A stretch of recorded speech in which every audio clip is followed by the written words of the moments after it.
He has done it for you, and you'll come back with a new song to sing.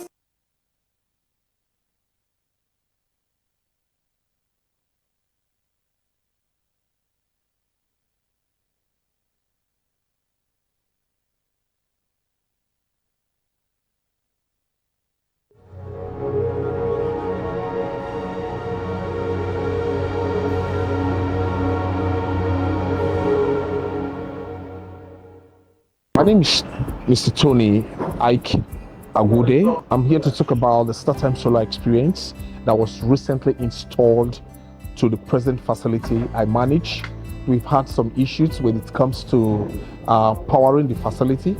We made a contact with the StarTimes company, and on the long run, we're able to get into partnership with them, where they formally installed the current inverter machine. The installation of this very inverter gave us a cut in our cost implications when it comes to the usage in power, both in PACN and also the diesel purchase to our generator.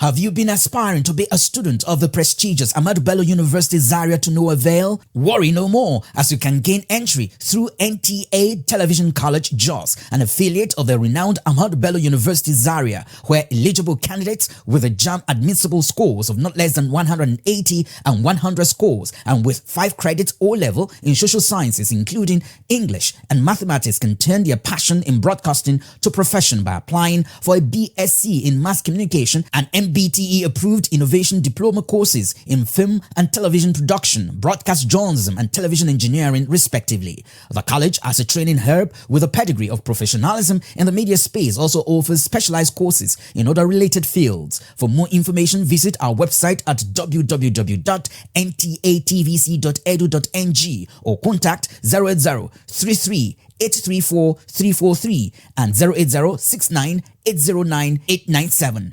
Announcer Management. Hotels abound everywhere, but when you're looking for a cozy, comfortable, lovely, and environment that will take you to the zenith of your expectations, A&T Residential Hotels is the place. The rooms are designed to be your home away from home. We have services, both bar, room, and kitchen are all 24 hours. We have an Olympic-sized swimming pool and our gym to keep your body fit. Our staff are excellent as they welcome you with royalty. Come shake your body as our nightclub opens every Friday with Asu Barbecue. Asuya joints available all day. We have a whole capacity of about 1,500 for your occasions. Welcome to A&T Presidential Hotels, Kilometer 5, Ilesha, Owo Expressway, Akure, Ondo State. Telephone 081-4633-5949 and 070-1222-6282. A&T Presidential Hotels, comfort and class redefined.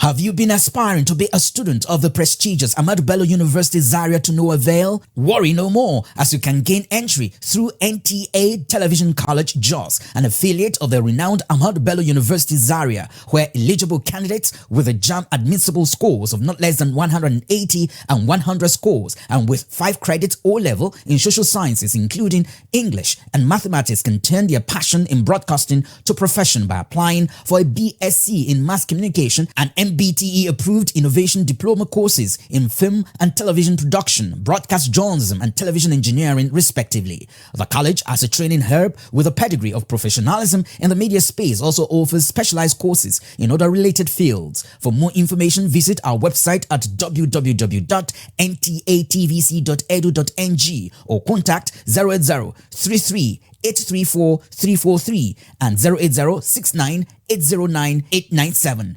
Announcer Management.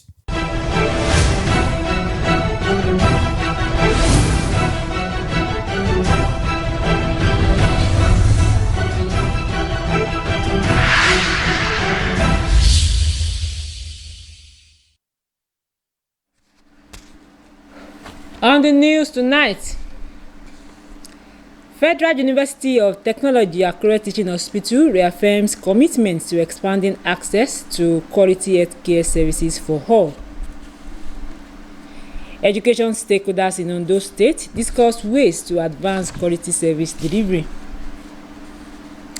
Good evening, and it's nice to have you join us on the news tonight. Many thanks for joining us. I am Toyin Batire. Now the news. The First Lady of Nigeria, Oluremi Tinubu, has called on wives of state governors to support efforts aimed at ending child malnutrition in the country by creating needed awareness for the National Community Food Bank program ahead of its formal launch in April this year. She made the call during the first RHI quarterly meeting for year 2026 with state coordinators in her office. The report.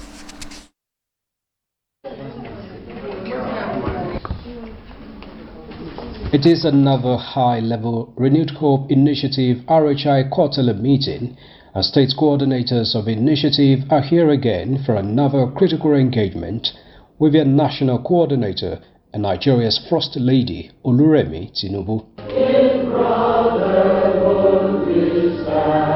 Addressing child malnutrition through the launch of a National Community Food Bank program is the top agenda of a meeting, and despite the collaboration that gave birth to the intervention, getting the buy-in of state coordinators remains crucial for a successful launch of a program scheduled for April in Borno State. Any food bank will be next to very close by a primary health care center, because there will be supplements for all those children who are malnourished, and I think they're trying to cater for children from 0 to 6, and also for pregnant women.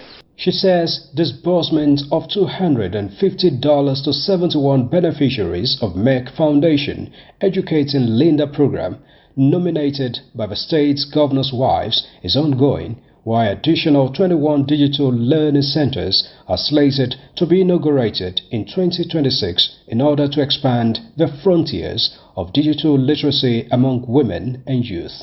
This year in 2026, 12 experience centers will be in the following states: ICT Experience Center, Zamfara, Niger, Ondo, Rivers, Borno, Adamawa, Oshun, Yobe, Imo, Edo, Katsina, and Nasarawa.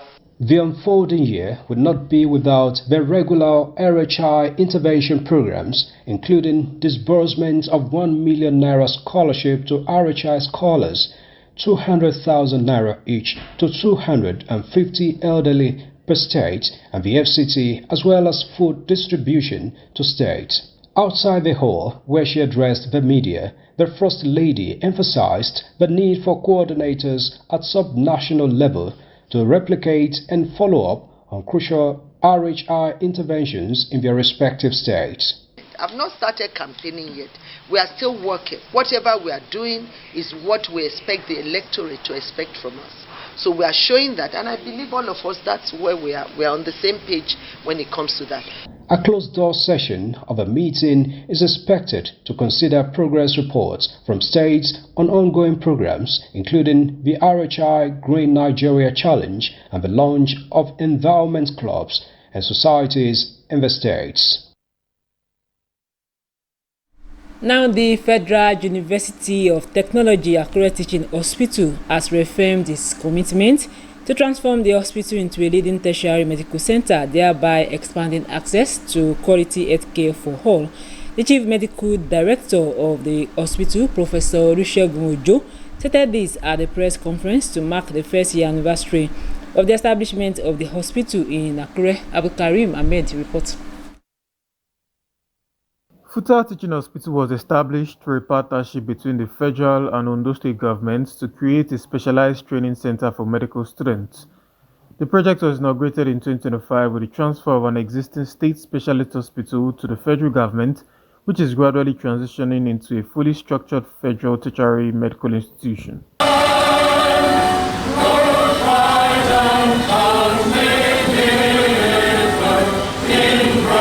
Chief Medical Director of Futa Teaching Hospital, Professor Olusegun Ojo, said the first year was focused on building a strong administrative and operational framework for the hospital, noting that major achievements including the signing of a Memorandum of Understanding with the Ondo State Government, verification of existing staff, establishment of the management team, and the creation of new departments and operational units were recorded.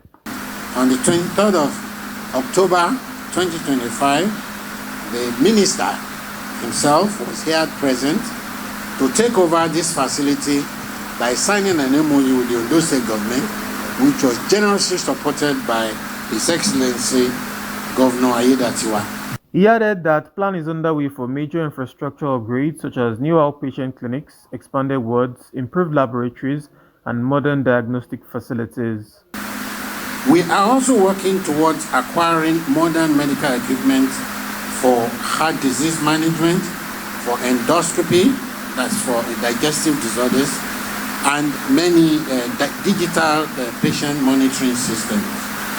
The Futa Teaching Hospital will emerge as a premier training hub, collaborating both with Nigerian and international institutions to produce highly skilled and ethical professionals such as doctors, nurses, pharmacists, physiotherapists, healthcare administrators, and so on. Professor Ojo considers the first anniversary as a foundation for further progress, encouraging stakeholders to support the hospital's objectives of enhancing healthcare delivery, medical training, and research. In Akure, Abdulkarim Ahmed, NTA News. The Federal Executive Council has approved the implementation of an exit benefit scheme that grants retiring federal civil servants a gratuity equal to 100% of their total annual emolument. Effective is contained in a statement signed by the Director of Press and Public Relations, Office of the Head of the Civil Service of the Federation, Enolotu. Effective January 1, 2026, this landmark scheme signifies a major milestone in the federal government's commitment to strengthen the welfare architecture of the civil service and ensuring that officers who have devoted a minimum of 10 years of service to the nation retire with dignity and financial security.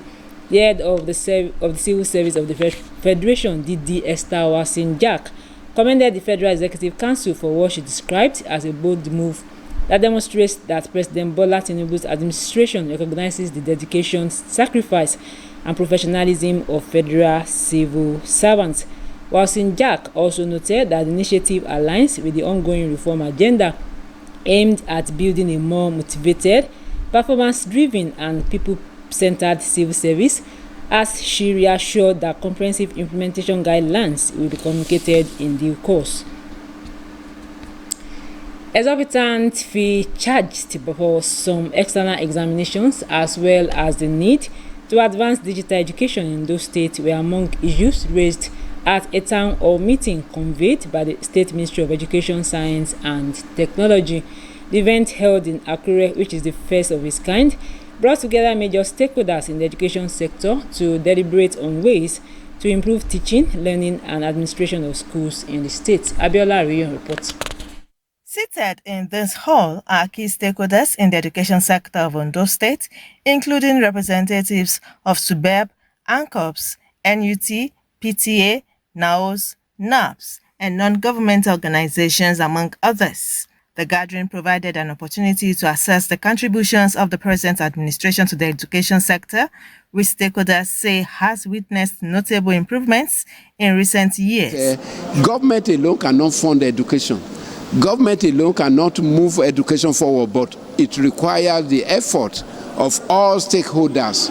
All schools, both private and public, must comply with the rules and regulations that guide the running of schools in the state. The stakeholders also pointed out specific areas that need additional focus, which include the need to hire more skilled teachers to fill gaps in the workforce and enhancing safety measures in schools, among others. We have to encourage also the formation or inauguration of all students' associations in all secondary schools. Some participants commended the town hall meeting, stating that it offers an opportunity to make valuable contributions to policies that impact the sector. And I want to assure the Honorable Commissioner for Education that the anchors on those states, we do all our best to support the Ministry of Education. So if they can support us, if they can collaborate with us as NGO, we are ready to go to schools so that the agreed fee from the government will be paid by the parents. There is need for government to be more proactive on the issue of security in this state, especially in our schools. A communique was issued at the end of the meeting highlighting key resolutions and recommendations aimed at strengthening the education sector and enhancing the quality of service delivery in schools across the state. In Akure, Abiola Rio, Nta News. You are still watching the news at 7. We have more news for you just after this break. Please stay with us. Have you been aspiring to be a student of the prestigious Ahmadu Bello University Zaria to no avail? Worry no more, as you can gain entry through Nta Television College Jos, an affiliate of the renowned Ahmadu Bello University Zaria, where eligible candidates with a JAMB admissible scores of not less than 180 and 100 scores and with 5 credits O-level in social sciences including English and mathematics can turn their passion in broadcasting to profession by applying for a BSc in mass communication and MBTE approved innovation diploma courses in film and television production, broadcast journalism and television engineering respectively. The college, as a training hub with a pedigree of professionalism in the media space, also offers specialized courses in other related fields. For more information, visit our website at www.ntatvc.edu.ng or contact 080-33 834 343 and 080-69 809 897. Announcer Management.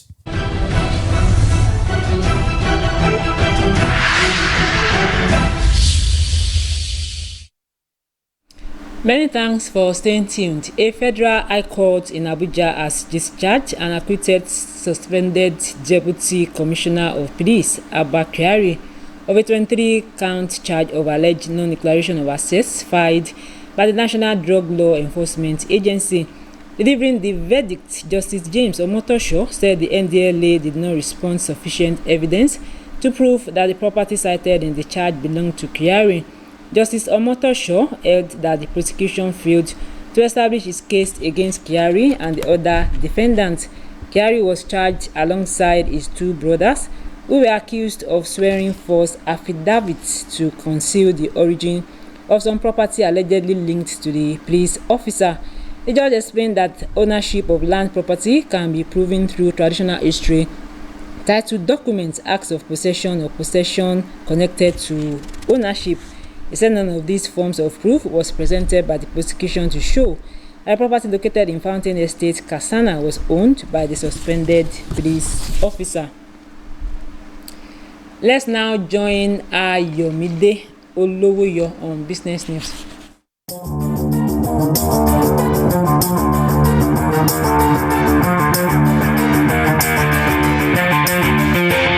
The Federal Executive Council has approved the establishment of Grid Asset Management Company to address Nigerian persistent power transmission challenges. The Minister of Information on National Orientation, Muhammad Idris, announced the approval in Abuja, describing the initiative as a crucial to fixing the country power problems once and for all. It disclosed that committee has been constituted to ensure the seamless establishment of company comprises the Minister of Power, State for Gas, Work, Finance, Science and Technology, the Chairman of the Federal Inland Revenue Service, the Secretary to the Government of Federation, and the other co-opted members. Also, the Central Bank of Nigeria says it has received domestically sourced gold refined to international standard in the country foreign reserves, raising its total gold holding to about $3.5 billion. The Apex Bank noted that the bullion was refined to the London Bullion Market Association Good Delivery Standard, stressing that the gold was sourced locally and aggregated by the Solid Mineral Development Fund through the National Gold Purchase Program. And that is all on Business News. In Akure, Ayomide Olowoyo, Nta News. And next is Sports Update. The board of the Nigerian Women Football League has been challenged to ensure significant improvement in match officiating and adequate facilities to enhance the quality of the women's league. The chairperson of Abuja-based NWFL side, Niger Rattles, Alison Ene James, who shared her thoughts on the just concluded first phase of the Women's League, urged the league management board to put modalities in place to raise the standard of the league. If you notice, like the current under 20, almost all the players, not all of them, but more than 6-7 players are in the national team of the under 20. So it's quite encouraging, and I like what the coaches are doing. They are going to the grassroots to fetch these players from the source. In badminton, re-elected president of the Badminton Federation of Nigeria, Francis Obi, has promised to build on the achievements recorded over the last 2 tenures and take badminton to greater heights. The badminton president told NTA News that the federation will be working towards attracting more international tournaments to the country and improve on grassroots developmental programs. We are going to bid for the All Africa Senior Championships. That's like our own AFCON. The last time we hosted it was in 2019 in Port Harcourt. So if we host the seniors next year, we can also look at the age grade, under 19 or under 15, so that we also give opportunity to our younger players to get exposed to the game at that level. To boxing, about 120 amateur boxers, both at home and in diaspora, are currently taking part at the National Open Trials at the Bri Ionete Boxing Complex in Lagos in preparation for the Commonwealth Games in Glasgow, Scotland. The Boxing Week, which is powered by the Nigerian Boxing Federation, also features seminars for the coaches and officials who will select boxers that represent the country at the Commonwealth Games in Glasgow, Scotland. With sports updates, Gifts George, NTA News. And that's the size of the news tonight. We thank you for watching. Good evening.